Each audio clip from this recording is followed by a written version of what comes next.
E aí, pessoal, tudo bem?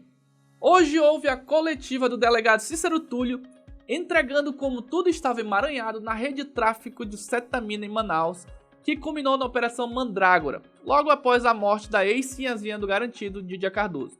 Sou Marcos Pessoa e nesse vídeo vou trazer para vocês como foi essa coletiva e também algumas informações extras para explicar da melhor forma possível toda essa situação que colocou Manaus no principal assunto policial do país.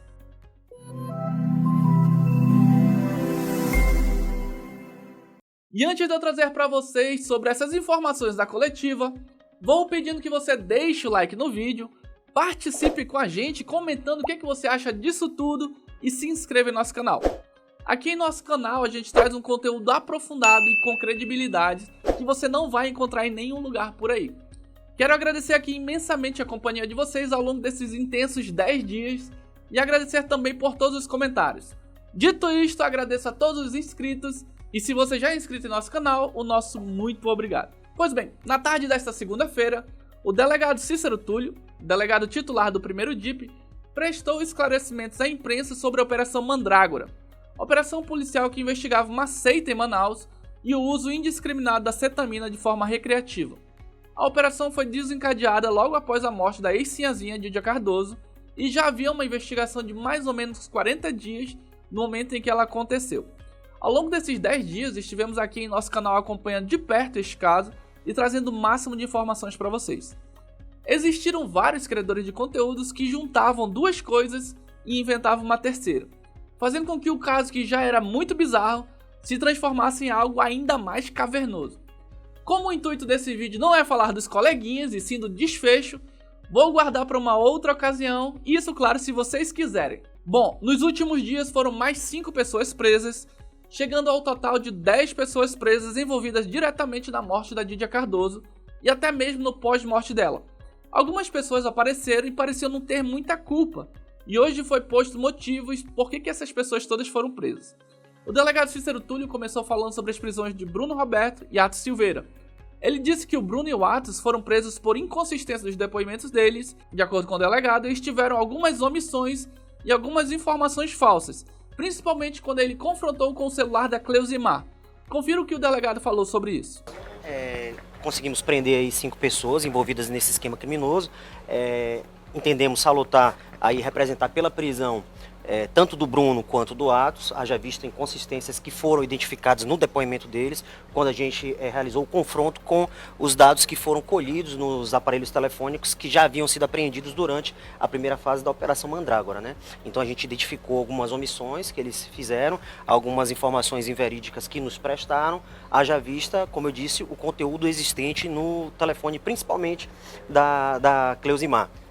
Isso tudo nos indicou aí a possibilidade de representar pela prisão preventiva e temporária deles, o que foi deferido pelo Poder Judiciário. Aí um outro ponto da investigação foi que eles descobriram que a família Cardoso já havia feito alteração do KNAI para poder facilitar a compra dos medicamentos de uso animal. Inclusive, não tenho prova, mas tenho convicções que seria para formalizar o canil BLFM. Isso porque lembro que antes da Cleusimar ser presa, o perfil desse canil estava mencionado no Instagram dela. Eu até falei disso lá atrás e até trouxe o perfil do canil BLFM, mas cerca de 4 ou 5 dias alguém o tirou do ar. Ou seja, alguém que administrava o perfil está ainda tentando ocultar provas. Já fica aqui a minha dica para o Cícero, que ainda tem gente solta dessa seita. Então ouça o que o delegado acabou falando sobre essa estratégia da família Cardoso. As investigações apontam que, inclusive, já havia sido feita uma alteração no KNAI do registro aí empresarial da rede de salões de beleza, né? E conversas mantidas entre a Cleusimar e outras pessoas que a gente conseguiu identificar davam conta de que ela pretendia abrir uma clínica veterinária, sobretudo para facilitar aí o acesso e a compra a esse tipo de medicação, que é uma medicação controlada. E talvez a parte mais importante da coletiva inteira foi quando o delegado contou como tudo acontecia, traçando até mesmo uma ordem cronológica, desde quando o Ademar teve o primeiro contato com a cetamina, até quando ele se viciou e trouxe outras pessoas para consumir, e onde entra de forma mais clara Bruno, ex-cunhado dele, e o Atos, ex-treinador dele. Confira para entender toda a lógica por trás das 10 prisões. Sim, isso aí tudo está confirmado a partir do bojo aí de tudo que foi produzido no curso do inquérito. A gente pode até traçar uma ordem cronológica dos fatos, né? Inicialmente, o Ademar teve contato com vários tipos de material entorpecente, tanto ele quanto os familiares. Posteriormente, ele foi encaminhado para Londres para realizar uma espécie de tratamento. Chegou lá, teve acesso à ketamina, retorna para Manaus. Quando chega em Manaus, conhece um casal de pessoas que acaba apresentando a ketamina na forma em pó e posteriormente eles passam a fazer uma espécie de experiência a fim de identificar qual a melhor forma de utilização da ketamina para fins de render mais aplicações e consumo. E aí chega-se então à forma subcutânea, passam a utilizar essa medicação e a partir de dado momento a própria Cleusimar encontra ali a questão das cartas de Cristo, passam a fazer uma espécie de culto em relação a esse tipo de obra literária. A nosso sentir, eles acabam fazendo uma interpretação equivocada do que seria essa obra literária e nesse momento eles acabam cooptando outras pessoas, principalmente funcionários da rede de salões de beleza, onde eles fazem parte. E o que acontece? Chega-se a um momento em que eles começam a ter dificuldade para comprar a medicação. O Bruno acaba tendo acesso ao Atos, haja vista que tinha conhecimento acerca da situação de fisiculturismo, uma vez que ele já havia sido acompanhado pelo Atos, e eles veem nessa relação a oportunidade de fazer um link entre o Atos e as empresas veterinárias para fins de conseguir esse material com maior facilidade. E aí, nesse aspecto, é que todos eles acabam se vinculando, adentrando nessa seita religiosa e facilitando aí o acesso à clínica MaxVet e outras clínicas veterinárias para a compra desse material. Aí aproveitaram para perguntar mais um pouco sobre a participação do Bruno Roberto. E o delegado só confirmou o que a gente daqui de fora suspeitava. Ele estava no local, ele participava ativamente e ele até mesmo filmava a Didia naquela situação deplorável dela. Acompanhe a resposta do delegado Cícero Túlio sobre o Bruno Roberto. Para relatar que teria ido para a casa da Didia, segundo ele, para fins de auxiliar ela a sair daquele mundo das drogas. Agora a gente está em posse do aparelho telefônico dele, vamos avaliar todo o conjunto de dados residentes nesse aparelho telefônico.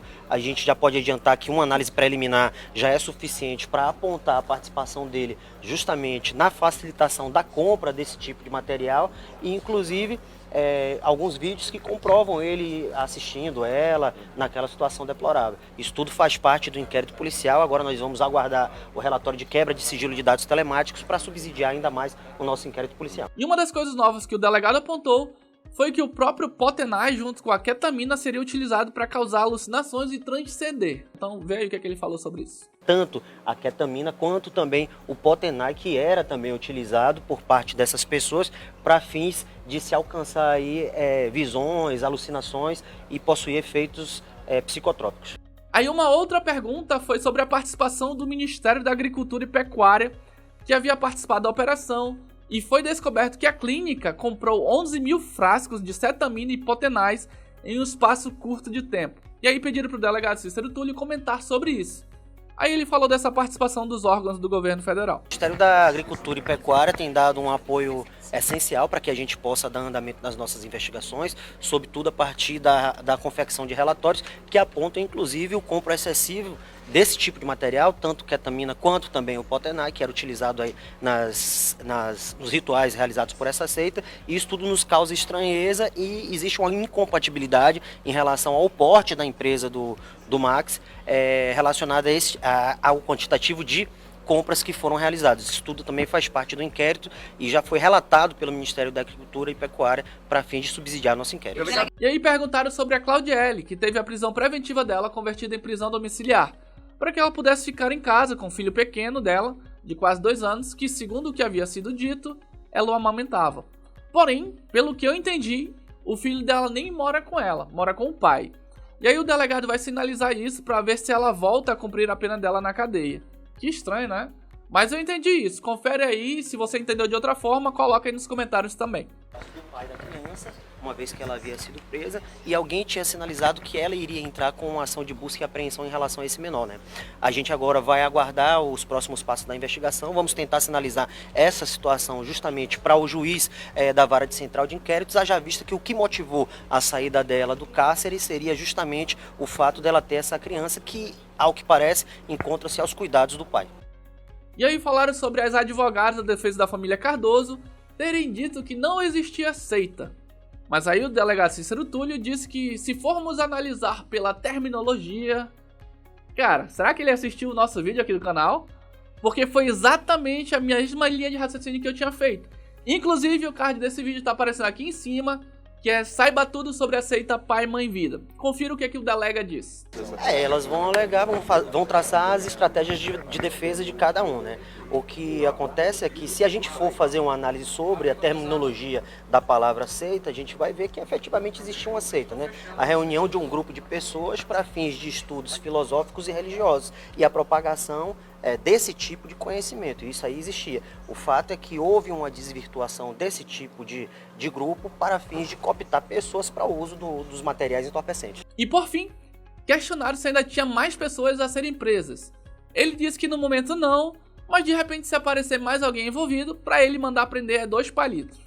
A princípio, a gente não consegue identificar mais alguma pessoa assim que seja alvo da investigação. Agora, existem algumas situações que vamos levantar na análise dos aparelhos telefônicos, e se eventualmente surgir outra pessoa que seja de interesse para a investigação, ou nós vamos notificar ou vamos representar pela cautelar necessária. E aí ele falou que agora ele vai pegar todo esse material apurado ao longo das investigações para fazer o relatório final do inquérito. Então agora é a parte que eles vão transformar todas essas informações até aqui em um documento, e aí que vai começar de fato o processo a andar. E esse foi o vídeo, espero que vocês tenham gostado. Tentei atualizar para vocês sobre como foi essa coletiva de hoje e por que essas 10 pessoas foram presas a partir do desdobramento do caso de Lídia Cardoso. E se você gostou desse vídeo, achou que ele foi útil, deixe o like, se inscreva no nosso canal, e quando se inscrever, não esqueça de ativar a campanha, porque assim, quando a gente lançar o próximo vídeo, você será notificado. Valeu!